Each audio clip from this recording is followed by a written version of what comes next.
ইসলামে যে যাকাত ব্যবস্থা, কেন যাকাত দিতে হবে, যাকাত না দিলে ক্ষতি কি, আর সুদের ভয়াবহতা, এই দুটি সাবজেক্ট আপনার থাকবে। তাহলে উনি আয়াতগুলো পড়াশোনা করে আসবে, যাকাতের 52টা আয়াত পড়বে আর সুদের 4টে আয়াত পড়ে আসবে। এই সুদের 4টে আয়াত, যাকাতের 52 আয়াত আর হাদিস আর বর্তমান প্রেক্ষাপটটা যদি আলোচনা করা হয়, যাকাত এবং সুদ একটা একটা সাবজেক্ট যখন একজন বক্তাকে বেঁধে দেওয়া হবে, তখন দেখবেন আর এদিকে আসার সুযোগ সহজে পাবে না। ঠিক বলছি না ভুল বলছি? সন্ধ্যা থেকে নামাজ, আরে নামাজ তো পড়তে হবে, সবাই তো জানে। আবার দ্বিতীয় বক্তা এসে বলল, বাবা নামাজ পড়ো, নামাজ না পড়লে 1,88,00,000 বছর জাহান্নামে থাকতে হবে। একটা ছেলে এসেছিল জলসা শুনতে, সে তো জীবনের প্রথম জলসা শুনতে এসেছে, মানে কোনোদিন আসেনি, একজন শিক্ষিত এডুকেটেড এসে বলছে, আমি তো জীবনে নামাজ পড়ি নাই, কিছু ইসলাম শিখবো বলে এসেছি, তো প্রথম যদি এসে জানতে পারি যে নামাজ কাজা করলে 1,88,00,000, তো আমি এসে নামাজ তো কাজা করেছি, তো আমার তো মনে হচ্ছে জাহান্নামে পুরোপুরি বার হওয়ার সুযোগই থাকবে না। এই বক্তব্যগুলো বাদ দিতে হবে। কথা বুঝতে পারছেন না? পারেন না? বক্তা দাওয়াত করার আগে সাবজেক্ট চুজ করবেন, এই সূরা থেকে আলোচনা করুন। যদি এরা আমার কোনো সাবজেক্ট বলে দেননি, সেজন্য আমি নিজের মতোই কোরআন হাদিস থেকে কথা বলছি ইনশাআল্লাহ। বলেন ইনশাআল্লাহ। আরেকটা কথা বলছি, বক্তা যিনি বক্তব্য করবেন সব সময় স্টেজের যোগ্য আলেম রেখে দেবেন। স্টেজে কিংবা সামনে ইমাম সাহেবদের, হাফেজদের, আলেমদের, ভালো ভালো আলেমদেরকে দাওয়াত করে রেখে দেবেন, যে ইনি যেটা বলে গেলেন এতগুলো মানুষ জেনার কথা শুনবে, এই কথাগুলো শুনে এই মানুষগুলি আমল করবে, জাহান্নামী হবে না জান্নাতি হবে। আপনি পাশে বসে বক্তব্যটা মনিটরিং করুন। এটা কি ঠিক বলছি না ভুল বলছি বলে মনে হচ্ছে? যা খুশি কানে হাত দিয়ে বাঘের গল্প, সাপের গল্প, ঘোড়া কি এইসব বললে চলবে এখন যুগে? আর আমি ইউটিউব ভাইদের বলছি, এতগুলো মিডিয়া এখানে এসেছেন, আপনারা প্লিজ, আপনাদেরও ইসলামে বিশাল বড় একটা খেদমত আছে। বললে কি রকম খেদমত? এই যে বক্তব্যগুলো এতগুলো রেকর্ড হচ্ছে, এইটা মানুষের কাছে যখন ছড়িয়ে যাবে, আমি তো বলে গিয়ে ঘুমিয়ে পড়বো, পালিয়ে যাব, কিন্তু এইগুলো সারা বিশ্ব দেখবে, আর মানুষ দেখে যদি আমল করে, এর সওয়াবগুলো আমিও পাবো, আর এনারাও সেই 1% সওয়াব পাবে। জোরে বলে বলে যদি এটা কোথায় আছে? 5 নম্বর পারা, 5 নম্বর পারা, 10 নম্বর পৃষ্ঠা, 10 নম্বর লাইনের সূরার নাম নিসা। আল্লাহ বলছেন, মাইয়াশপা শাবাতান হাসানাতু ইয়াকুল্লাহু নাসিবুম মিনহা। কেউ যদি ভালো কাজের জন্য সুপারিশ করে, সেও তার সম পরিমাণ সওয়াব পাবে, তার অংশ পাবেই। বলুন সুবহানাল্লাহ। আপনারা থাম্বনেল গুলো যখন লাগাবেন, এই কাদা ছড়াছড়ি, উমুক হুজুর কি বলেছে তার বিরুদ্ধে একটা দিলেন, এইগুলো প্লিজ আমার জন্য করবেন, আমি একা সমস্যা পড়ে আছি। কথা বুঝতে পেরেছেন? আমার সিম্পল একটা থাম্বনেল লাগিয়ে দেবেন, কোন নারীর সঙ্গে বা এরকম বিতর্কমূলক আমাকে কিছু দেবেন না। আমি এমনি কোনো বিতর্ক পছন্দ করি না, আমি বুঝলেন তো? এবার বক্তব্য যেটা শুরু করছি, সেটা কি বলছিলাম বলুন তো? ওই যে কি টাইমটা, নামাজের টাইমটা, সেই আপনি জিয়ারত করতে গেলেন, আসসালামু আলাইকুম ইয়া আহলাল কুবুর বললেন, একজন দাঁড়িয়ে বলল, হুজুর মরা লোক তো মরে গেছে কবরে, তাকে কেন সালাম দেব, মাথায় কি ভূত ঢুকেছে? উত্তর কি আছে বলুন? উত্তরটা নিয়ে যান। যখন আমরা বলি আসসালামু আলাইকুম, ইসলামে এত সুন্দর সিস্টেম বিশ্বের কোন ধর্মে পাবেন না।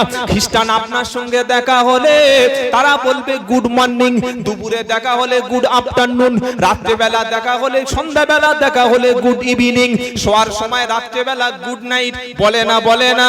জোরে বলেন। একজন অমুসলিম হিন্দু ভাইয়ের সঙ্গে দেখা হলে প্রথমেই বলবে নমস্কার, নমস্তে, কিন্তু ইসলাম শিখিয়ে দিয়েছে তুমি সালাম বলো, আসসালামু আলাইকুম, আল্লাহ তোমাদের উপরে রহমত বর্ষণ করুক। উনি ঘুরিয়ে বলবেন ওয়া আলাইকুমুস সালাম, আল্লাহ তোমাদের উপরে ও রহমত বর্ষণ করুক। জোরে বলুন সুবহানাল্লাহ। আপনি কবরবাসীর সালাম দিলেন, তার মানে কি? তার মানে আল্লাহ তোমাদের উপরে রহমত বর্ষণ করুক।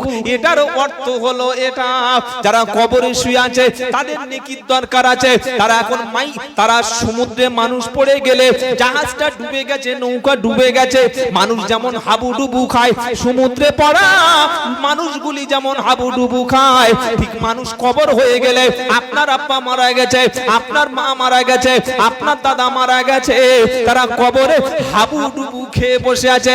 আপনি যদি একটু তাদের জন্য কিছু সওয়াব পৌঁছে দেন, কিছু যদি তাদের জন্য দান খয়রাত করে দেন, এটা তাদের কাছে হাদিয়া, গিফট হিসাবে পরিণত হবে।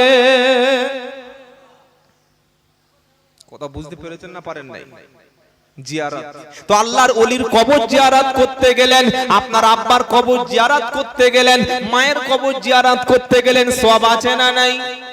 জোরে বলেন সওয়াব আছে। আমি একটু আগে বলছিলাম যে নামাজ পড়লে সওয়াব, আবার নামাজ পড়লে গুনাহ। এবার শোনাচ্ছি দেখুন, সেজদা দিলে সওয়াব হবে, আবার সেজদা দিলে কাফের হবে।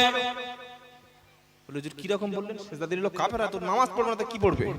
মসজিদে সেজদা দিলে লোকটা খাঁটি ঈমানওয়ালা, আর আল্লাহর ওলি কিংবা কোন একটা কবর জিয়ারত করে আসার সময় কবরে যদি একটা সেজদা দেয়, ঈমান থাকবে।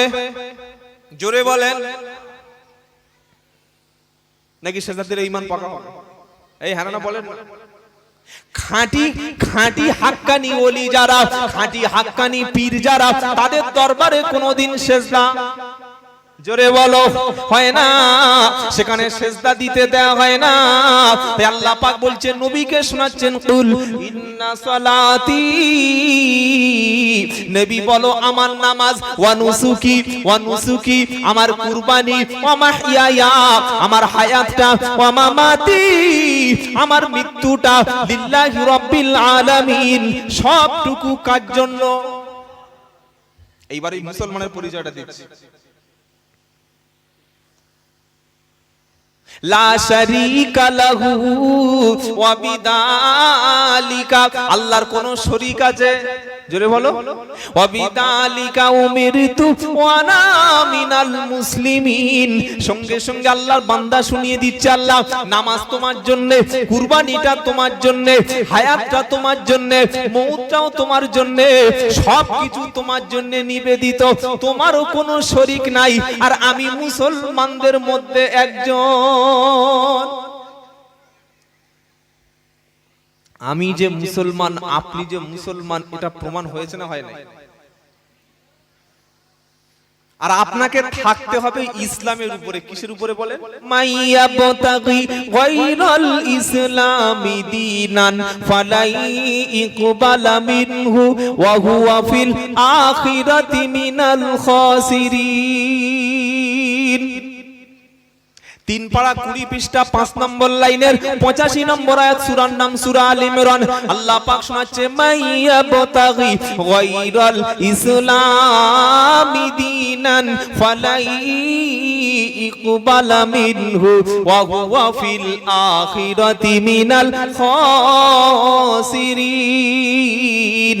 ইসলাম ছাড়া অন্য কোন পদ্ধতিতে, অন্য কোন দলে গিয়ে, অন্য কোন ধর্মের উপরে, অন্য কোন ইজামের মতবাদের উপরে তোমার জীবনটা যদি অতিবাহিত করো, তোমার সবকিছু বেকার হবে, একটাও আল্লাহর দরবারে কবুল হবে না, আখিরাতে তুমি ক্ষতিগ্রস্তের মধ্যে পড়ে যাবে। বলো যে দলিল, দলিল না নিয়ে কি আর আমি এসেছি মনে হচ্ছে আপনাদের? এই যে দলিল না নিয়ে কি এসেছি? প্রত্যেকটা কথার পিছনে দলিল থাকবে, আল্লাহর কালাম অথবা নবীর হাদিস। বলুন সুবহানাল্লাহ। গল্প এখন আর চলছে না বাবা, বাজারে চলছে নাকি? একটা গল্প বলবো, হ্যাঁ বলবো তো, বললে তো আপনাদের টাইম নষ্ট হবে, টাকা দিয়ে টাইম নষ্ট করবেন, আর এই এতগুলো সময় নষ্ট করে। বাবাজিরা, সোনারা, লালেরা, আল্লাহওয়ালা ভাইয়েরা, আল্লাহ পাক শোনাচ্ছে, ইসলাম ছাড়া অন্য কিছু চলবে না। বললে হুজুর দলিলটা বার করো। আল্লাহ নবী সাল্লাল্লাহু তাআলা আলাইহি ওয়াসাল্লাম, নবীর যখন 40 বছর বয়স হলো, সেই সময় নবীর উপরে একটা নতুন দায়িত্ব এলো। আল্লাহ পাক তার হাবিবকে ডেকে বলছেন, হাবিব আর ঘুমিয়ে থাকলে হবে না, আর শুয়ে থাকলে হবে না, এবার আপনার দায়িত্ব প্রচার করুন। ও আংদির আশিরাতাকাল আকরাবিন। জোরে বলুন। 19 নম্বর পারা 14 নম্বর পৃষ্ঠা 14 নম্বর লাইনের 214 নম্বর আয়াত, সূরার নাম সূরা শুআরা। আল্লাহ পাক বলছে, হাবিবি গো, এবার তুমি মানুষদেরকে সাবধান করো, মানুষদেরকে ভয় দেখাতে থাকো, আর তুমি চুপচাপ থেকো না। নবী সর্বপ্রথম খাদিজার কাছে কলেমা পড়তে বললেন। খাদিজা নবীর উপরে বিশ্বাস করে, আল্লাহকে না দেখে বিশ্বাস করে মুসলমান হয়ে গেল। ইস্টি মুসলমান হয়ে গেছে। ইসলামের প্রথম মহিলা মুসলিম, মানে আমাদের নবীর পিরিয়ডের পরে, তিনি হচ্ছেন খাদিজা রাদিয়াল্লাহু তাআলা আনহা। বলুন না সুবহানাল্লাহ। খাদিজা যখন মুসলমান হলেন, নবীর চাচা ছিল, নাম হলো, 4টে চাচা বেঁচেছিল। একটা হচ্ছে, একটার নাম হলেন আবু তালিব, একটার নাম হলেন আবু লাহাব, আরেকটা চাচার নাম হামজা, আরেকটা চাচার নাম হলো কি আব্বাস। এই দুজনে আবু তালেব এবং আবু লাহাব দুজনে নবীকে দেখেছে, দুজনে নবীর সঙ্গে ঘুরেছে, কিন্তু মুসলমান হতে পারলো না। হামজা এবং আব্বাস রাদিয়াল্লাহু তাআলা আনহুমা দুজনে কলেমা পড়ে মুসলমান হয়ে জান্নাতি চলে যায়।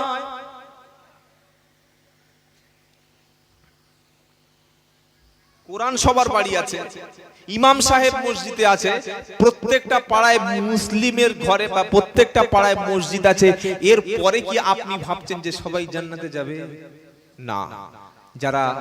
যাদের কপাল ভালো, যারা লাকি, যারা গুড লাক, যাদের তাকদীর ভালো, শুধুমাত্র তারাই হেদায়েত পাবে। বলুন না সুবহানাল্লাহ। মুসলমান না হলে সমস্ত আমল বেকার, মুসলমান না হলে সমস্ত ইবাদত বেকার, মুসলমান না হলে সমস্ত ভালোবাসা কাজ হবে না। কথা বুঝেছেন না বোঝেন নাই? পৃথিবীর সব মানুষ যত রাসূলকে ভালোবাসবে, যত মানুষ রাসূলকে ভালোবেসেছে, আল্লাহর কসম আমি চ্যালেঞ্জ করে বলে যাচ্ছি, শুধুমাত্র আবু তালেব নবীকে এত ভালোবেসেছিল, এত ভালোবাসা পৃথিবীর কোন মানুষকে নবীকে বাসতে পারবে না। বলে দলিল আল্লাহ নবী সাল্লাল্লাহু তাআলা আলাইহি ওয়াসাল্লাম মায়ের পেটে যেদিন 6 মাস সেদিন আব্বা মারা গেল, 6 বছর বয়স যেদিন হলো সেদিন বিশ্ব নবীর মাও মারা গেল, 8 বছর বয়স নবীর হলো, দাদু আব্দুল মুত্তালিব অসুস্থ, নবীকে একটু কাছে পেয়ে নেকে বলছে নাতি আর মনে হয় আমি বাঁচবো না, তো চাচা আবু তালেবকে ডাক। আবু তালেব যখন আসলো এসে বলছে ছেলে রে, এই যে মা মরা সন্তান মুহাম্মদ, এ তো সম্পূর্ণ ইতিম, এর আশ্রয় দেওয়ার কেউ নাই, বাবা নাই, মা ছিল, মার কাছে আশ্রয় রেখে মারা যেতাম, মাও কবরে চলে গেছে, সুতরাং আমি মনে হয় মারা যাব, খবরদার তুই মুহাম্মাদের সঙ্গে কোনো খারাপ ব্যবহার করবি না। বলুন সুবহানাল্লাহ। আবু তালেবের হাতটা ধরে সেদিন আব্দুল মুত্তালিব নবীর দাদু আবু তালেবের হাতটা ধরে বললে, আবু তালেব হে আমার ছেলে, আমার হাতে হাত দিয়ে কথা বল যে আমার ইতিম নাতির সঙ্গে কখনো খারাপ ব্যবহার করবি না। সেদিন বিশ্বনবী হাবিবুল্লাহ জনাবে মুহাম্মদুর রাসূলুল্লাহ সাল্লাল্লাহু আলাইহি সাল্লাম আব্দুল মুত্তালিবের সামনে শুনেছিলেন যে আবু তালেব বলল, আব্বা আপনার মরণের পরে আমার মুহাম্মদ আমার সন্তানের মতো লালন পালন হবে। বলুন সুবহানাল্লাহ। আব্দুল মুত্তালিবের কাছে আব্দুল মুত্তালিব মারা যাওয়ার পরে আবু তালেবের কাছে মানুষ হচ্ছে, শীতের সময় তিনি নিজে ঠান্ডায় থেকেছে, নবীকে ঠান্ডায় রাখেনি, বর্ষার সময় নিজে ভিজেছে, নবীকে ভিজতে দেয়নি, ক্ষুধার্ত হলে নিজের পেটে খাবার নাই কিন্তু মুহাম্মদ সাল্লাল্লাহু আলাইহি সাল্লামকে খাইয়েছে। কেউ শত্রুরা অ্যাটাক করতে আসলে নিজের পিঠটা পেতে দিয়েছে, তবু নবীর গায়ে কোনো আঁচল লাগতে দেয়নি। বলুন সুবহানাল্লাহ। তিনি 40 বছর বয়সে যখন নবুয়তটা প্রচার করলেন, গোটা আরবের মানুষ সবাই বয়কট করে দিয়েছে।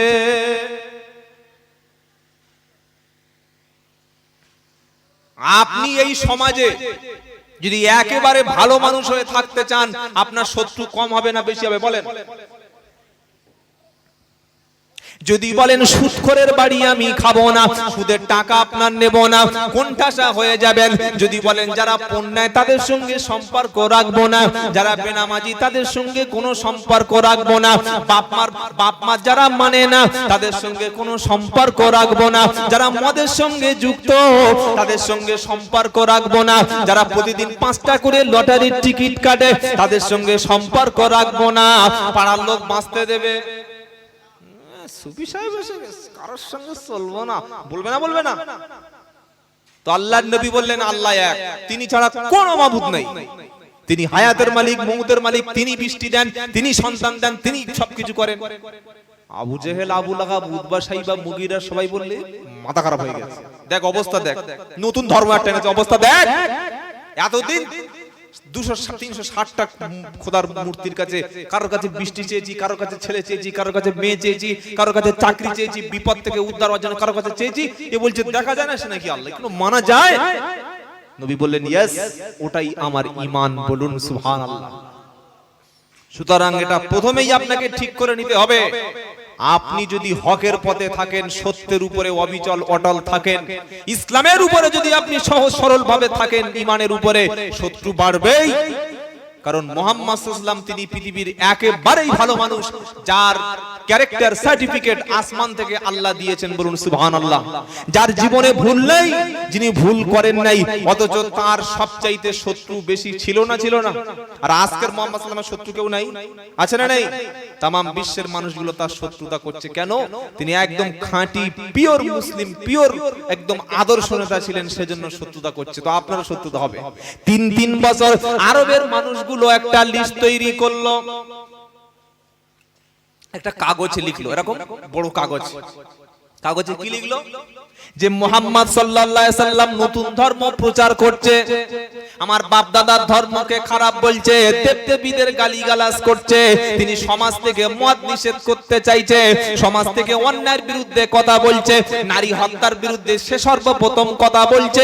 সুতরাং মক্কা থেকে, সমাজ থেকে মুহাম্মদকে পুরো সমাজচ্যুত করে দেয়া হলো। লেখা হলো মুহাম্মদকে যে আশ্রয় দেয় আবু তালেব, ওকে সমাজ থেকে সমাজচ্যুত করে দেয়া হলো। কেউ খবরদার কখনো মুহাম্মদ সাল্লাল্লাহু আলাইহি সাল্লাম এবং তার চাচা আবু তালেবের কাছে খাবার বিক্রি করবে না। যে কুয়ো থেকে ওরা পানি নেবে, ওই কুয়োয় আর কেউ পানি খেতে যাবে না। ওদের সঙ্গে সমস্ত সামাজিক ভাবে সবকিছু বয়কট করে দিলাম। নবীর বাজারে যাচ্ছে, খাবার দিচ্ছে না, দোকানে যাচ্ছে, খাবার বিক্রি হচ্ছে না। আবু তালেব বলল, ভাইপো কি করব?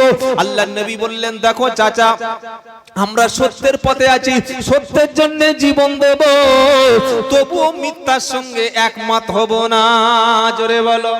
আজ মুসলমানের 5000 টাকা দিলে নিজের মায়ের পেটের ভাইয়ের বিরুদ্ধে মুখে দাঁড়িয়ে আছে, মাস পরে মিথ্যা সাক্ষী দেবে, হ্যাঁ না? জোরে বলো।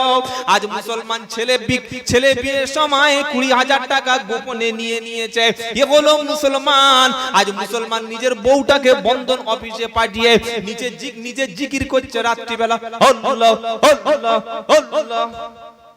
আল্লাহ বলছে, ফেরেশতা দেখ, অবস্থা দেখ, ছাদ উড়িয়ে দেবে।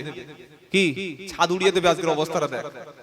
আপনি যে কল পরিষ্কার করছেন, ভেতরে মাল ঠিক আছে তো? এই যে আগে ইঞ্জিন সার্ভিস করার আগে মোবিলটাকে চেক করো। কত বুঝেছেন না বোঝেন নাই? খাবার হালাল, ব্যবসা হালাল, হালাল পেশা 2 হাত দিয়ে উপার্জন করেন, নামাজ পড়লেন আপনি জান্নাতি, বলুন সুবহানাল্লাহ। তবে জিকির করবেন কল পরিষ্কার আগে, পেটটা আগে পরিষ্কার করেন। কেউ যদি 1 বোতল অ্যাসিড খেয়ে নেয়, 10 বছর হায়াত বেড়ে যাবে তো? কথা বলেন, বাড়বে না? বাড়বে না? আপনি কি বলছেন বলেন, বাড়বে? ইনি বলছেন না। আপনারা কি বলছেন, অ্যাসিড খেলে হায়াত বাড়বে? তো অ্যাসিড খেলে যদি মারা যায়, তো হারাম খেলে ঈমানটা কি করে থাকবে বলেন আমার আপনারা? বাবাজিরা, সোনা লালেরা, সবাই সত্য কথা বলবো, ন্যায়ের পথে থাকবো, হকের পথে থাকবো। তাতে আমার খাওয়া খারাপ হয় হোক, প্রতিদিন মাংস খাওয়ার দরকার নাই, প্রতিদিন খাসির ঠ্যাং খাওয়ার দরকার নাই, লেগ পিস খাওয়ার দরকার নাই, হালাল টাকায় কচু শাক খাবো, বলুন ইনশাআল্লাহ। খেলে কি হবে? হাত তুললে সাথে সাথে দোয়া কবুল হবে, বলুন সুবহানাল্লাহ। সেদিন বোর্ড পড়ে গেল কাবা শরীফের সামনে যে এই ব্যাপার, মুহাম্মাদের সঙ্গে কেউ চলবে না, কেউ খাবে না, বাজারে মাল বিক্রি করবে না, মুহাম্মদ আবু তালেব বয়কট। ওটা লিখে বড় বড় লিডাররা সই করে সিগনেচার করে কাবা শরীফের সামনে টাঙিয়ে দিল। ওটাকে আর কোনো রক্ষাও নাই। 3 বছর হয়ে গেল, খাবার সবকিছু শেষ হয়ে গেল। কয়েক মাস পরে বিশ্ব নবী এবং আবু তালেব, সাবে আবু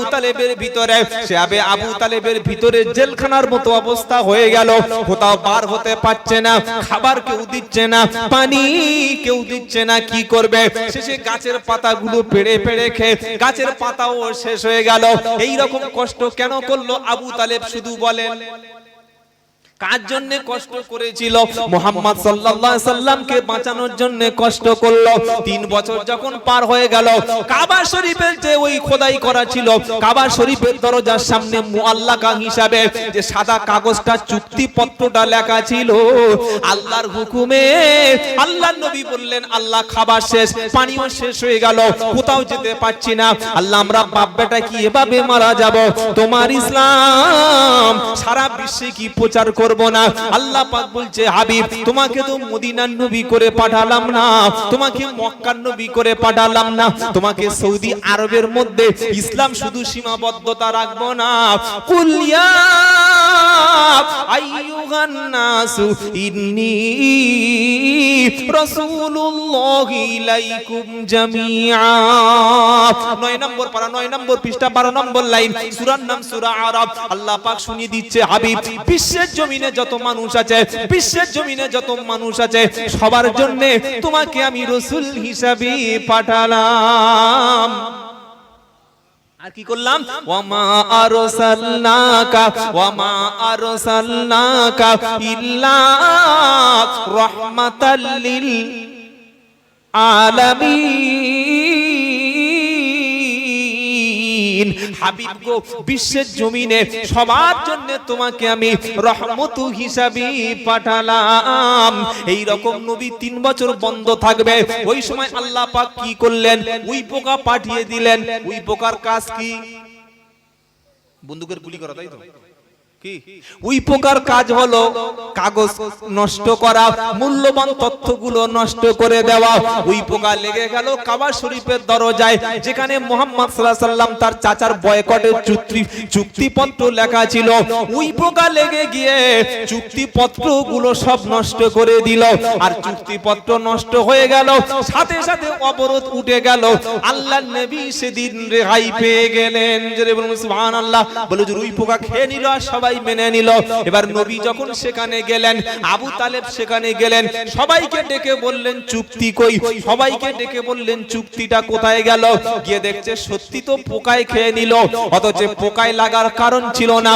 আল্লাহ পাক তার হাবিবকে পরীক্ষা করে নিলেন, আর সাথে সাথে পোকা পাঠিয়ে সেটাও নষ্ট করে চুক্তিটা তখন উঠে গেল। এটা কি নবীর প্রতি কম ভালোবাসা ছিল আবু তালেবের?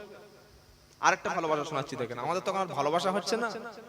আরেকটা ভালোবাসা হলো যখন চতুর্দিক থেকে কোণঠাসা হলো, টাকা সম্পত্তির অভাব যখন নবীর দেয়া গেল, নবী বললেন না, সুন্দরী মহিলা যদি আমার দেয়া হয়, কোটি টাকার সম্পত্তি যদি আমার দেয়া হয়, আমি ইসলামের কথা থেকে, হকের দাওয়াত থেকে, কলেমার দাওয়াত থেকে এক চুল দূরে সরে যাব না। সুবহানাল্লাহটা উপরে গিয়ে বলবেন, জোরে বলুন না সুবহানাল্লাহ। নবী বললেন চাচা ওরা টাকার লোভ দেখাচ্ছে, যেটা সূর্য, যে সূর্য পৃথিবী থেকে 9 কোটি 30 লক্ষ মাইল দূরে, ওই সূর্যটা যদি আমার হাতে এনে দেয়া হয়, চাঁদটা যদি বাম হাতে এনে দেয়া হয়, আল্লাহর পথ থেকে, কলেমা থেকে এক চুল সরে যাব না। জোরে বলুন। আর মুসলমান এনআরসির ভয় দেখিয়েছে, দাড়ি চেঁচে দেখি শুধু হাফ প্যান্ট পরে ঘুরছেন। কি হলো রে? বলে যদি ও তাড়িয়ে দেয়, ঈমান আছে? মনে রাখবেন, আপনার বুকে বন্দুক ধরেছে একজন, তোর বলছে হয় ঈমান ছাড়, আল্লাহ ছেড়ে দে, আর তা নাহলে ফট ফট ফট করে গুলি করবি। তো আপনি এদিকে শুনে ভয় তো পেচ্ছাপ হয়ে গেছে, কি করব? ঠিক আছে আমি কালেমা ছেড়ে দিলাম। এটা কি ঈমানদারের কাজ না বেঈমানের কাজ? ঠিক বলছেন তো? একবার রাতে যদি ধরে দেখা হয় কেমন লাগবে? বলে যা আছে সব নিয়ে যা, শুধু আমার জীবনটা ছেড়ে দে। কিন্তু বিশ্ব নবী তিনি তো আল্লাহর খাস বান্দা, তিনি তো আল্লাহর গোলাম। আমরা কার গোলাম? জোরে বলেন না, জোরে বলেন। আল্লাহর গোলাম। এখন কিছু কিছু বেদাতি তরিকার লোক বার হয়েছে, ওরা বলছে আমরা মুহাম্মাদের গোলাম। শুনেছেন না? শুনেন নাই? এই শুনেছেন না? কত বড় বাজে কথা। দেখেন, কেউ মুহাম্মাদের গোলাম হতে পারে? গোলাম কার? আল্লাহর।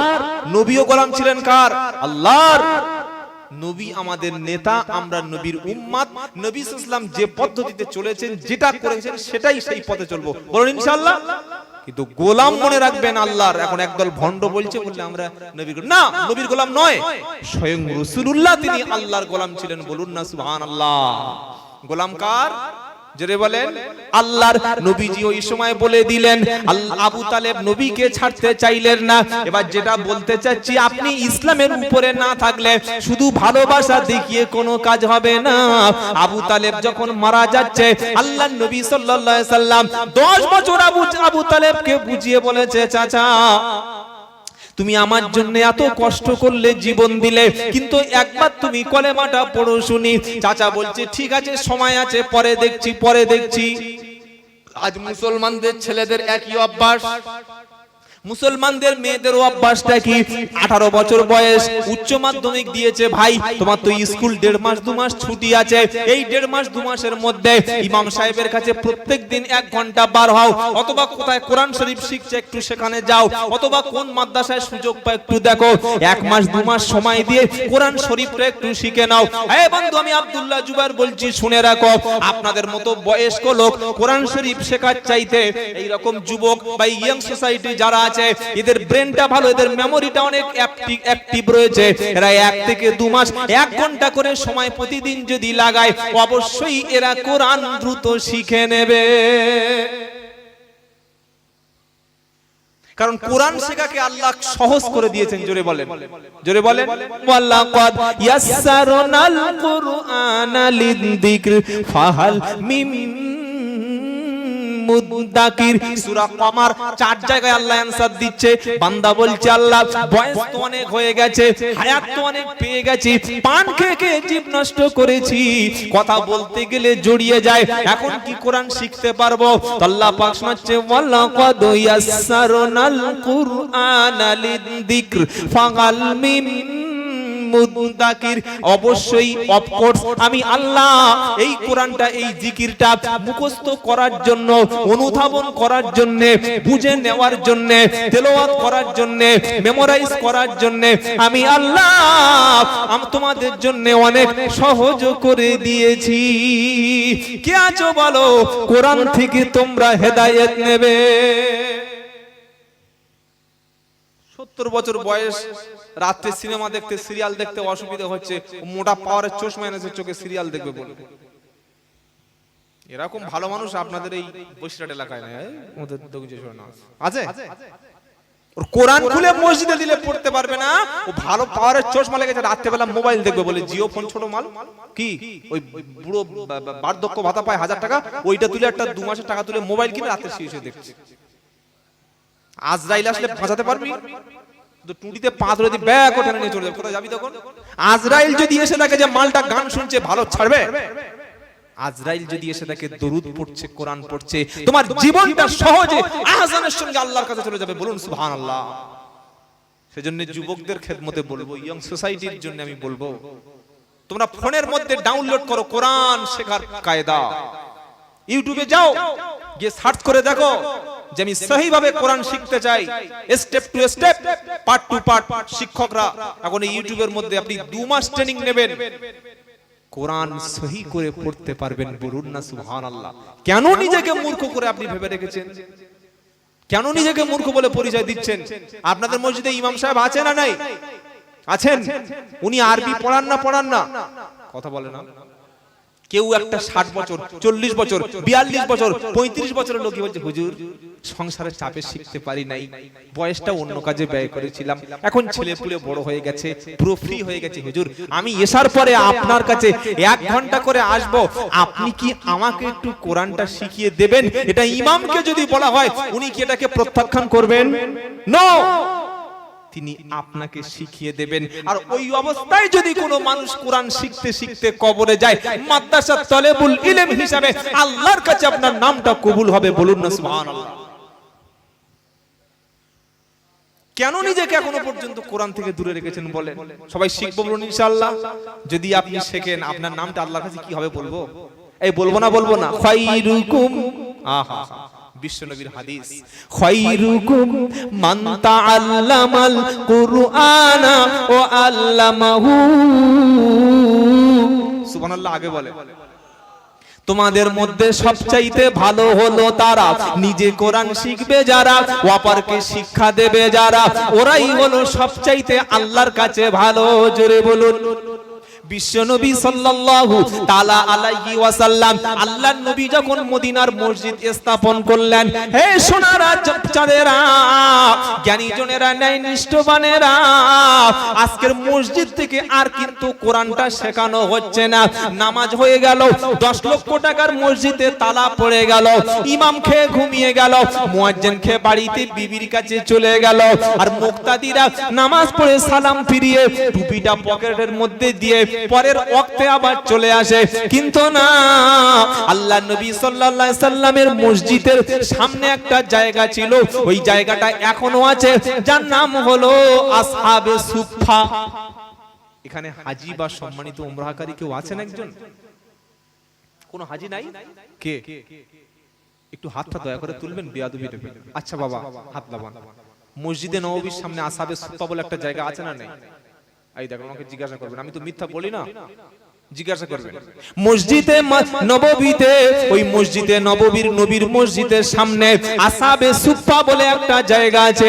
ওই জায়গায় সাহাবারা যারা নতুন মুসলিম হতো, না না, নতুন মুসলমান হয়ে সঙ্গে সঙ্গে তারা তো সূরা জানতো না, কেরাত জানতো না, আগে নবীর মসজিদের সামনে বসে যেত এক্সপার্ট সাহাবা, কোরআন জানা সাহাবা, কোরআন ট্রেনিং প্রাপ্ত সাহাবা, ওরাই নতুন মুসলমানগুলিকে কোরআন শরীফ শিখিয়ে দিত। সুবহানাল্লাহ।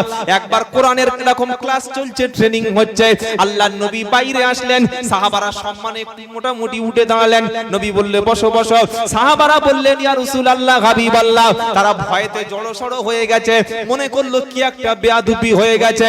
আল্লাহর নবী বললেন সাহাবারা, না না, তোমরা জানো না, জানো না, আল্লাহ পাক বলছেন নবী তুমি গিয়ে এক্ষুনি ওদের সাথে বসো, ওরা কেমন ভাবে কোরআন পড়ছে তুমি শোনো, আমি আল্লাহ তোমার ওখানে বসতে বলেছি। জোরে বলো। ওই সময় নবী বললেন খায়রুকুম মান তাআল্লামাল কুরআনা ওয়া আল্লামাহু, তোমাদের মধ্যে সবচাইতে ভালো হলো তারা নিজে কোরআন শিখবে যারা, অপরকে শিক্ষা দেবে যারা। হে বাবাজি, জাহান্নামের আগুন থেকে যদি বাঁচতে চাও, নিজে ঈমান নিয়ে যদি কবরে যেতে চাও, কোনো দলের দালালি করতে হবে না, কোনো দলের কাছে যেতে হবে না, ইমামের কাছে বসে যাও, আউযু বিল্লাহটা পড়ো, ছাত্রের মতো বসে যাও। অনেক বয়স্ক লোক মনে করবে আমার বয়স তো 60 হয়ে গেছে, ইমামের বয়স হবে 35, ছেলের বয়সের কাছে কি করে শিক্ষা করব? লজ্জার কিছু নাই, লজ্জার কিছু নাই, শিক্ষার কোনো শেষ নাই, মার খাওয়ার বয়স আছে, যে কোনো মুহূর্তে মার পড়ে যেতে পারে, এমনকি মরণের পরেও মার খাওয়ার বয়স থাকবে না, মরণের পর তো স্পেশাল শুরু হবে। আর যারা মনে করছে লজ্জা লাগছে বুড়ো বয়সে লাগবে না, বুড়ো লোকের ভীমরুদি কোরআন, তো নিজের বিবি যদি থাকে নিজের বিবির কাছে বসে যাও। এই শিক্ষিত যুবক বন্ধুরা, শপথ নাও আমরা কোরআন ওয়ালা মেয়ে ছাড়া কখনো বিয়ে করব না, বলুন ইনশাআল্লাহ। বলুন হুজুর, সে আমাদের সম্পর্ক তৈরি হয়ে গেছে, সেই ক্লাস কি এইচএস থেকে চলছে। বাবারা, সোনারা, লালেরা, এটা শুনে রাখুন, সবাই কোরআন শিখে কবরে যাব, বলুন ইনশাআল্লাহ। এইবার আবু তালেব, আল্লাহর নবী সাল্লাল্লাহু আলাইহি ওয়াসাল্লাম, আবু তালেবের মরণের সময় হয়ে আসলো, নবী দেখছে যে আমার নিজের চাচা বেঈমান হয়ে কবরে যাবে। আচ্ছা, আমার আব্বা, আমি মোহাম্মদ আব্দুল্লাহ জুবাইর, আমার আব্বা যদি খ্রিস্টান বা ইহুদি বা মুশরিক যদি হয়ে বেঈমান হয়ে কবরে যায়, এটা সব লোক যদি শোনে বা জানে, এটা দুঃখের খবর না সুখের খবর? বিশাল বাজে খবর। ও হুজুরের বাপটা বেঈমান হয়ে গেল, বা মসজিদের ইমাম সাহেব ওনার বাপ যদি খ্রিস্টান হয়ে যায়, ভয়ঙ্কর অবস্থা। তো নবীর নিজের চাচা 10টা বছর নবী যাকে বুঝিয়েছে, সেজন্য কাল করব, পরশুদিন করব, তারপরের দিন করব, এই চিন্তা ভাবনা করবেন না, মনে থাকবে ইনশাআল্লাহ। যখন আল্লাহর নবী চাচা মারা যাচ্ছেন, নবী তার কাছে গিয়ে বারবার বলছে, চাচা একটু হেদায়েতের জন্য দোয়া করো, একটু হেদায়েতের জন্য দোয়া করো, একটু হেদায়েত, আল্লাহর কাছে দোয়া করছে, আল্লাহ হেদায়েত করে দাও। চাচা একটু কলেমাটা পড়ো, চাচা একবারও তুমি কলেমাটা পড়ো। চুপচাপ আছে, কিছু বলছে না, মুখ থেকে পানিটা গড়িয়ে যাচ্ছে।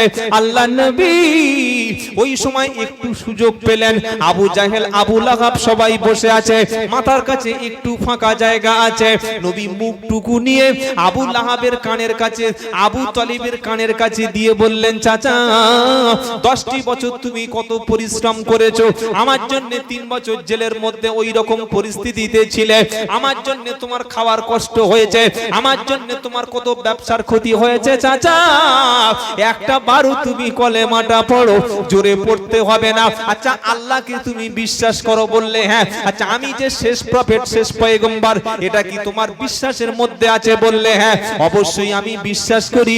নবী বললেন চাচা বিশ্বাস যখন করো একটা বার তুমি কলেমাটা পড়ো।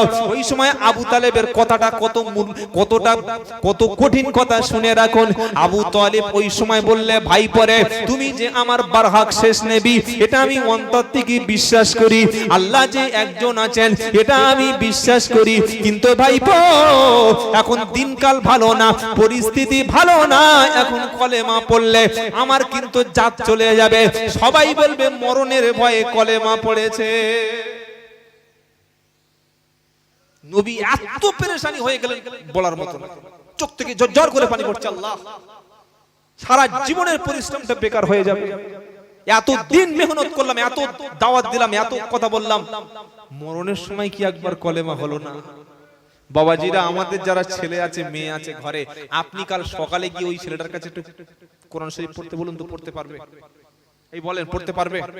আপনার ছেলেটা মাধ্যমিক পাস করে, উচ্চ মাধ্যমিক পাস করে, গ্রাজুয়েশন কমপ্লিট করে, এমএ করে, ডবল এমএ করছে, বিএড করছে, ডিএলএড করছে, চাকরির পরীক্ষায় ইন্টারভিউ দিচ্ছে, পিএইচডি করছে, সায়েন্সে পড়ছে, নিট পরীক্ষা দিয়েছে, মেডিকেলে গিয়ে MBBS MD FRCS London pass doctor হবে।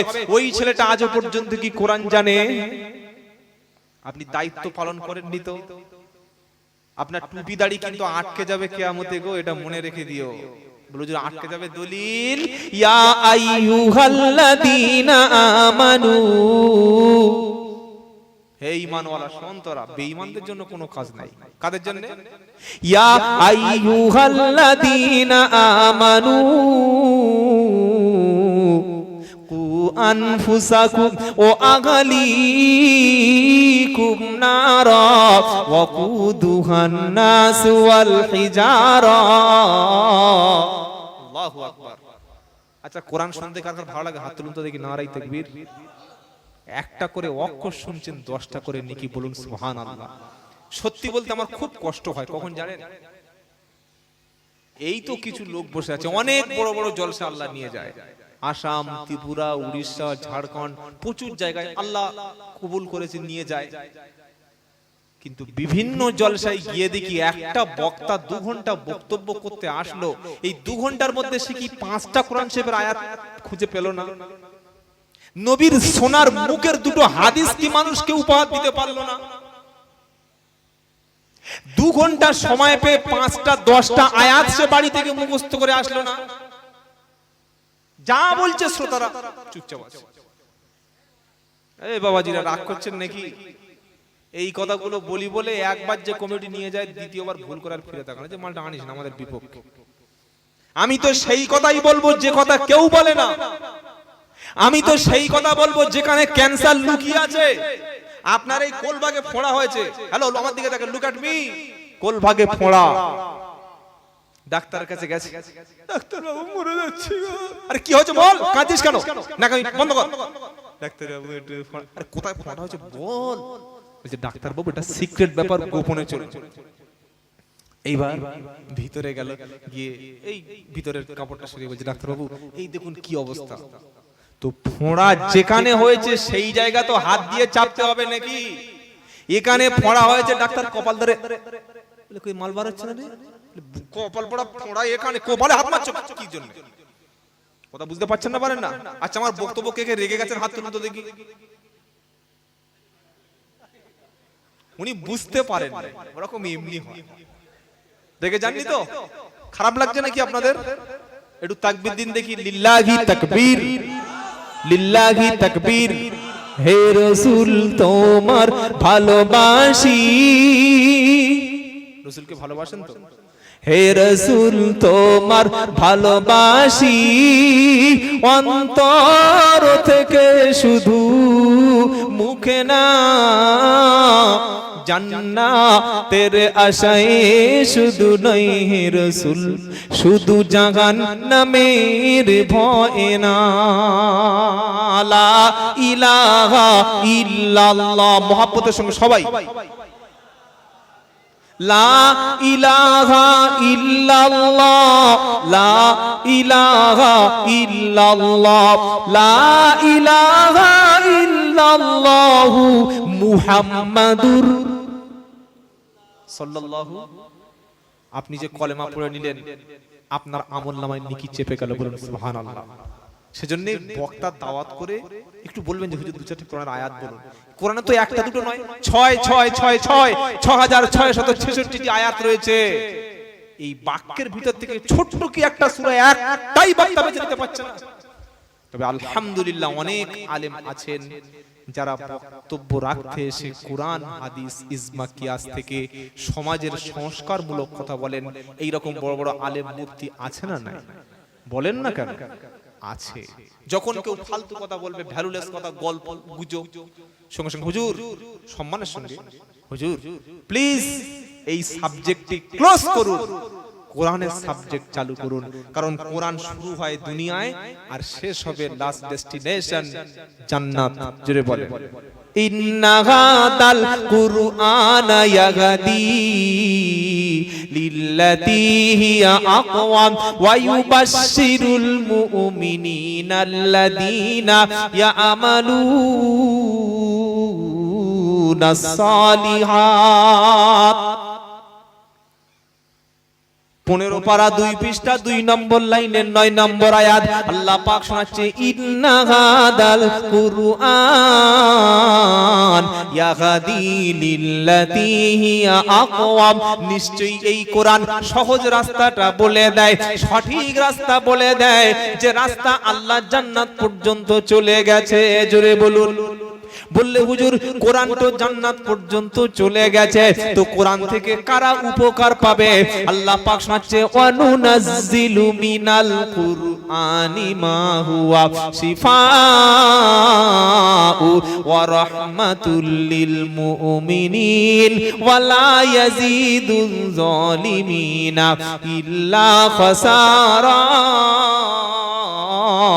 15 পারা 9 নম্বর পৃষ্ঠা 2 নম্বর লাইনের 82 নম্বর আয়াত আল্লাহ পাক বলছে কোরআন থেকে শুধুমাত্র লাভ পাবে, শিফা পাবে, মুমিন যারা হবে তারাই পাবে। জোরে বলুন সুবহানাল্লাহ। বললে হুজুর কোরআন যদি আমরা দুনিয়াতে পড়ি, আখিরাতে কোরআন আমাদের কি কাজে আসবে বলো?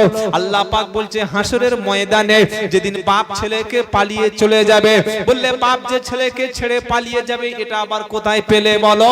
তো কোরআন শোনাচ্ছে ইয়াউমা ইয়াফিরুল মারউ মিন আখিহি ওয়া উম্মিহি ওয়া আবিহি ওয়া সাহিবাতিহি ওয়া বানিহি লিকুল্লি ইমরিইম মিনহুম ইয়াউমা ইদিন শাআনু ইগনি। 30 পারা সূরা আবাসার 34, 35, 36 নম্বর আয়াতে ডান দিকের পৃষ্ঠার উপর থেকে 4টে লাইন নিচেতে আল্লাহ বলছে কিয়ামতের দিন তোমার কাছ থেকে ভাই দৌড়ে পালিয়ে চলে যাবে, বাপ মা সেদিন পালিয়ে চলে যাবে, স্ত্রী পালিয়ে যাবে, সন্তান পালিয়ে যাবে। সেদিন বাপ বলবে দুনিয়াতে ছেলে বলে আমার কেউ ছিল না। বললে এটা আবার কোন কোন কোন বইয়ের ঘটনা? তো কোরআন শোনাচ্ছে ইয়া আইয়ুহান নাসুত্তাকু রাব্বাকুম ইয়া আইয়ুহান নাসুত্তাকু রাব্বাকুম ওয়াখশাউ ইয়াউমান লা ইয়াজজি ওয়ালিদুন আও ওয়ালাদিহি ওয়ালা মাউলুদুন হুয়া জাযিন আও ওয়ালিদিহি শাইয়া। 21 নম্বর পারা 13 নম্বর পৃষ্ঠা 8 নম্বর লাইনের 31 নম্বর আয়াত সূরার নাম সূরা লুকমান। আল্লাহ পাক শোনাচ্ছে হে বিশ্বের মানুষেরা আল্লাহকে ভয় করো আর কিয়ামতের দিন সেই মহা বিভীষিকার দিনের ভয় করো যেদিন বাপ বলবে আল্লাহ দুনিয়াতে আমার সন্তান বলে কোনো ছেলে ছিল না, ছেলে বলবে আল্লাহ দুনিয়াতে বাপ বলে আমার কোনো অবস্থা ছিল না। সবাই যখন সেদিন পালিয়ে যাবে কোরআন কিন্তু কাছ থেকে ছেড়ে যাবে না। জোরে বলো সুবহানাল্লাহ। বললে হুজুর কোন সূরা তেলাওয়াত করলে আখিরাতে মুক্তি নিশ্চয়ই পাবো? নবী বললেন প্রত্যেকদিন সূরা মুলক তেলাওয়াত করো। 29 পারা তাবারাকাল্লাযী বিয়াদিহিল মুলকু ওয়া হুয়া আলা কুল্লি শাইইন কাদির। কাসির, এই সূরার মধ্যে 30টা আয়াত আছে। নবী বললেন যে ব্যক্তি নিয়মিত এই সূরাটি তেলাওয়াত করবে কবরে তার কখনো আযাব হবে না। জোরে বলুন সুবহানাল্লাহ। রাতে বেলা ঘুমোতে যাওয়ার আগে 5 থেকে 7 মিনিট সময় ব্যয় করে সূরা মুলকটা আপনি যদি তেলাওয়াত করে নেন, আপনি যখন কবরে চলে যাবে আযাবের ফেরেশতারা ডান দিক থেকে আসবে, সূরা মুলক আপনার ডান দিকে গিয়ে বাধা দেবে। আযাবের ফেরেশতা বাম দিক থেকে আসবে, সূরা মুলক আপনার বাম দিক থেকে বাধা দেবে।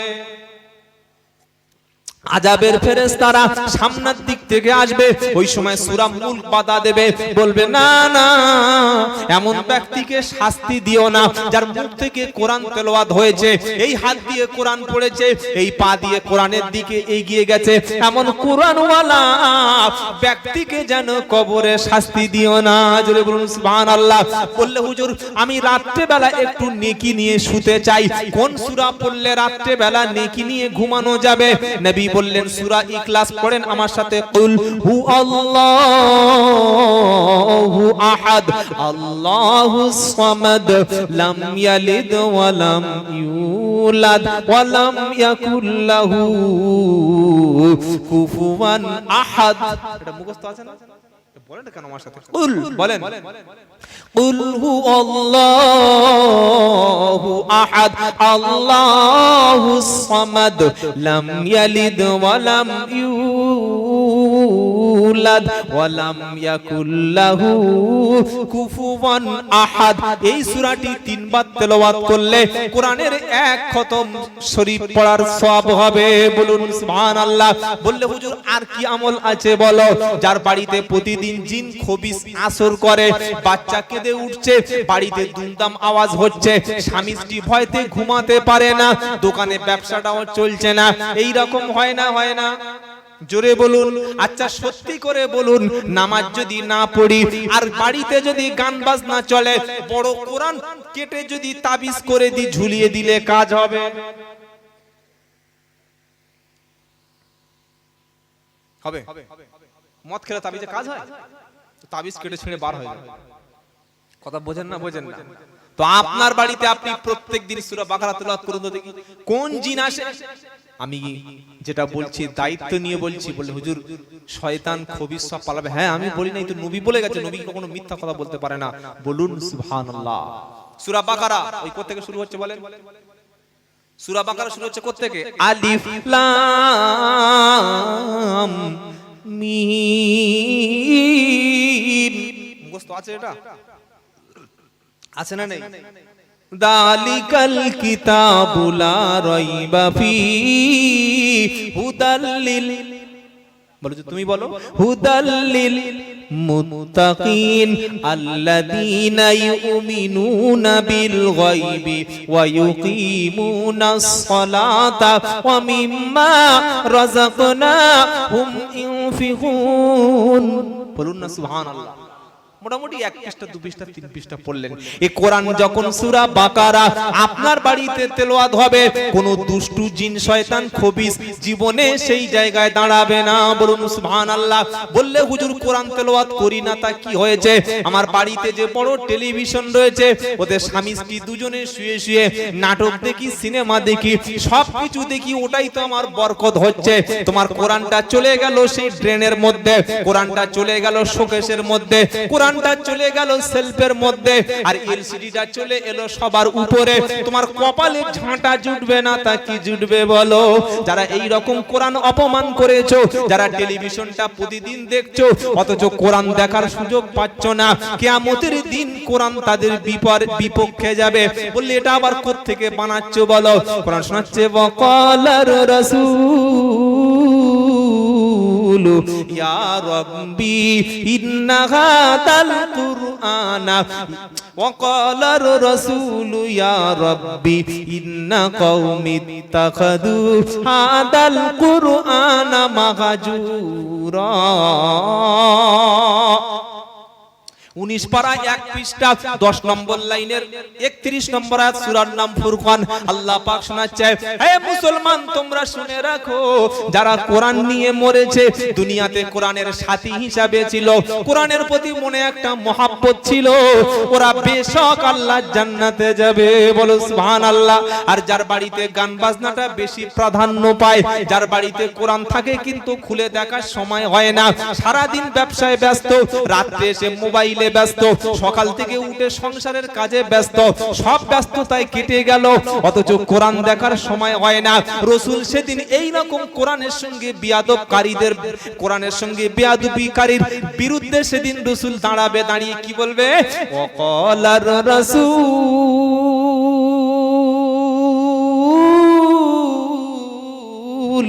ইয়া রাব্বি ইন্না হাদাল ইন্না ইয়া রাব্বি ইন্না কওমি ইত্তাখাদু হাদাল কুরআনা মাহজুরা। রাসূল সেদিন বলবে, আল্লাহ এই সেই আমার জাতি। কে বলবে? আচ্ছা কিয়ামতের দিন আমি কি দুনিয়া আমি বদদুয়া দিয়ে আপনাদের জাহান্নামে পাঠিয়ে দিতে পারবো? এটা বিশ্বাস হয় আপনাদের? মনে রাখবেন, কোন বক্তা হুজুর আর পীর সাহেব বদদুয়া করে কারোর কোনোদিন জাহান্নামে পাঠাবার ক্ষমতা আছে? জোরে বলেন। তবে একজনের বদদুয়া জাহান্নামে যেতে পারবে। কে বলুন তো দেখি, বলুন দেখি কে বলতে পারবেন? Yes, you are right. বাপ আর মা, এই দুইজনের বদদুয়া সাংঘাতিক বদদুয়া।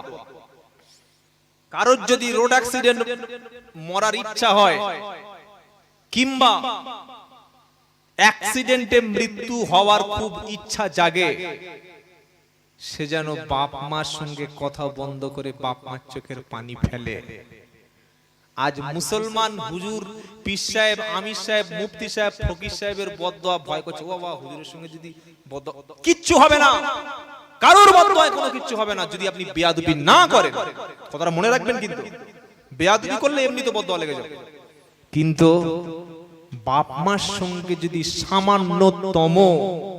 সামান্যতম যদি ছোট্ট বেয়াদবি করেন, আর ক্ষমা যদি মরণের আগে আপনি না নিতে পারেন, যদি একবার বাপ মা হাত তুলে বলে দেয়, আল্লাহ গো অনেক কষ্ট করে ছেলে মানুষ করেছিলাম, আল্লাহ গোটা জীবন যৌবনটা রাস্তায় কাটিয়েছি, 10টা বছর আমি গিয়েছিলাম গুজরাটে, আল্লাহ 10টি বছর মুম্বাই সেলাই কারখানায় কাজ করে ছেলেদেরকে খাইয়েছি, আল্লাহ আজকের বৃদ্ধ বয়সে একটু ওষুধ কেনার জন্য টাকা দিচ্ছেন, আল্লাহ একটু বৃদ্ধ বয়সে একটু মেয়ের বাড়ি যাব, 200 টাকা চেয়ে যে আমাকে ছেড়ে দিয়েছে, আল্লাহ এই বেঈমানদের তুমি বিচার করে দিও। বাপ এর বেশি আর বলে না, হ্যাঁ না বলেন?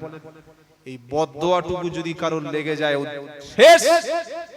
কত বড় পীর সাহেব এনে দোয়া করবি করা, মদিনা শরীফের ইমাম এনে জানাজা পড়া, আমি আব্দুল্লাহ জুবায়ের কেন 1 লাখ টাকার বাংলাদেশের বড় বড় বিশ্ববিখ্যাত হুজুর এনে দোয়া করা, কাজে লাগবে না বাবা। এটা খারাপ লাগছে নিশ্চয়ই শুনে? খারাপ তো লাগার কথা, কারণ হুজুররা তো বলেছে, বাবা 500 টাকা দিবি, এমন দোয়া করে দেবো চোখ মুজিয়ে যান। জান্নাতের এজেন্সি নিয়ে বসে আছে নাকি? জান্নাত যদি পেতে হয় তোমার ওই পুরো বাপের পায়ের উপরে পড়ো, ওখানেই জান্নাত আছে। মায়ের পায়ের কাছে বসো, ওখানেই জান্নাত। বলে হুজুর, এটা দলিল, হুমা জান্নাতুকা ওয়া নারুক। 1400 বছর আগে সোনার জবানে সোনার নবী, মদিনার নবী, মদিনাওয়ালা কামলিওয়ালা বলে গেছেন যে তোমার মায়ের, তোমার পায়ের তলায় তোমার জন্য জান্নাত লুকিয়ে আছে। কোন ইমামের বাড়ির তলায় নাই, কোন পীর সাহেবের পায়ের তলায় তোর জন্য জান্নাত নাই। এটা কেন বলে দিতে পারলাম না? তাই যারা বাপ মাকে কাঁদিয়েছো, আজকে রাত্রে গিয়ে একটু পায়ে ধরে ক্ষমা চেয়ে নিও, তা না হলে কিন্তু অবস্থা খুবই খারাপ। বাবাজিরা কথা মনে থাকবে ইনশাআল্লাহ? এই মনে থাকবে কথাগুলো? খুব খারাপ লাগছে নিশ্চয়ই নাকি? খুব খারাপ লাগছে। আজকে বাপ মাকে ছেড়ে কোন দিকে ছুটে চলেছে বলো? যেটা শোনাচ্ছিলাম বাবাজিরা, জ্ঞানী জনেরা, শুধু মানুষেরা, আল্লাহওয়ালা ভাইরা, রাসূল যদি কিয়ামতের দিন আপনার বিপক্ষে চলে যায়, সেদিন গিয়ে বলবে, রাসূল অভিযোগ করবে, কি বলবে? ইন্না কওমি তাকাদু হাদাল কুরআনা মাহজুরা। সে লোক কোথা পালিয়ে গেল? পানি আনতে গেছে নাকি? রাসূল সেদিন বলবে, রব্বানা আমি তায়েফে কিন্তু জমির জন্য মার খেলাম না, উহুদে রাসূলের দাঁত দুটো শহীদ হয়েছিল, জানেন? এই জানেন না? আচ্ছা একটা নেতার নাম বলুন, যে কোনো দলের নেতার নাম উঠে বলুন যে উনি আমার জন্য বিনা স্বার্থে মার খেয়েছে। না না না, সবচাইতে বোকা হচ্ছে অশিক্ষিত ভোটার মুসলমানরা। হিন্দুরা অত বোকা না, লিখে রাখুন কথাটা। একটা ভাই সিপিএম করে, একটা কংগ্রেস করে, একটা তৃণমূল করে, একটা আইএসএফ করে, একটা এসইউসিআই করে। এই পাঁচ ভাইয়ের মধ্যে মারামারিতে পাঁচজন জেলে গেল। বিবিগুলো ভিক্ষা করছে, আর যিনি মারামারি লাগিয়ে দিয়েছে তিনি 14 তলায় 16 তলায় উঠে গেল। এটা তোমার চোখ কবে খুলবে বলো? এই বাবাজিরা, এরা নিজেদের স্বার্থে মারামারি লাগিয়ে দেয়, কিন্তু বিশ্বনবী মারও খেয়েছেন তোমার মতো উম্মতের জন্য। বলো সুবহানাল্লাহ। আল্লাহর নবী সেদিন বলবে, আল্লাহ আমি 23 বছর মার খেয়েছিলাম আল্লাহ, আমি দুটো দাঁত কবরে নিয়ে যেতে পারিনি আল্লাহ, আমি ভালো কাপড় পরে কবরে যেতে পারিনি আল্লাহ, আমি 3 দিন পর পর গোশ খেয়ে রুটি খেয়ে কবরে যেতে পারিনি আল্লাহ, আমি বিল্ডিংটাও ভালো করে করতে পারিনি আল্লাহ, আমি স্ত্রীর কাছে শান্তিতে একদিনও শুতে পারিনি আল্লাহ, মার খেয়েছি, পাথর খেয়েছি। আমি চেয়েছি আমার উম্মত যেন কোরআনওয়ালা হয়ে যায়, আমার উম্মত সবাই যেন কোরআন পড়ে। রব্বানা, এরা টেলিভিশনকে ভালোবেসেছে, এলসিডি কে ভালোবেসেছে, মোবাইলের মধ্যে 6 ঘন্টা 7 ঘন্টা সময় দিল, কোরআন 1 ঘন্টা সময় দিতে পারলো না। আল্লাহ, আমি এদের বিপক্ষে আছি, আর এদের পক্ষে আমি থাকবো না। রাসূল যেদিন বিপক্ষে যাবে সেদিন হুজুরার পাশে আসবে বলে মনে হচ্ছে? হ্যাঁ না বলেন? 2000, 5000, 6000, 12000 দিন না, কে বলেছে? দিলে তো আমাদের লাভ, কি তাই তো? কিন্তু কিয়ামতে আমল যদি ভালো, অনেক হুজুর আসবে, অনেক হুজুর পাওয়া যাবে। আমল খারাপ, নো এন্ট্রি। সবচাইতে ভালো আমল কিয়ামতের দিন আল্লাহ পাক বলছেন, এই কোরআন যারা তেলাওয়াত করে তাদের আমলটা ভারী হবে। বলুন বলুন না সুবহানাল্লাহ। তো শিখবো না এটা? আচ্ছা, কোরআন যদি আমি শিখে নি, তাহলে এতে আমার জীবনের সব কি ক্ষতি হয়ে যাবে? এটা তো আপনি একটা অক্ষর পড়লেন, আমল নামায় আপনার জন্য 10টা নেকি চেপে গেল। বলুন সুবহানাল্লাহ।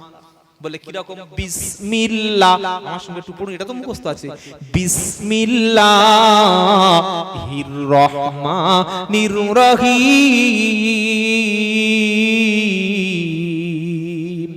এটা মুখস্থ না এরকম কোন মানুষ পৃথিবীতে আছে?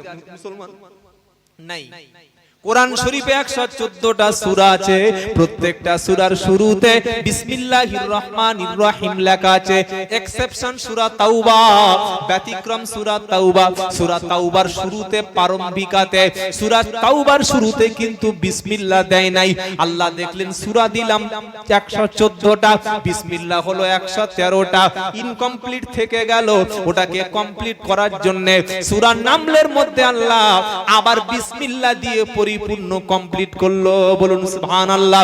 বললে হুজুর বিসমিল্লাহ হয়েছে দেখি, এই বিসমিল্লাহির রহমানির রহিমের মধ্যে লেটার, অক্ষর আছে, হরফ আছে কটা? বলেন 19টা বাক্য আছে, 19টা অক্ষর আছে, একটা অক্ষর পড়লে 10টা নেকি। আর কোরআন যারা পড়বে কিয়ামতে পাবে জান্নাতের টিকিট। জোরে বলো সুবহানাল্লাহ।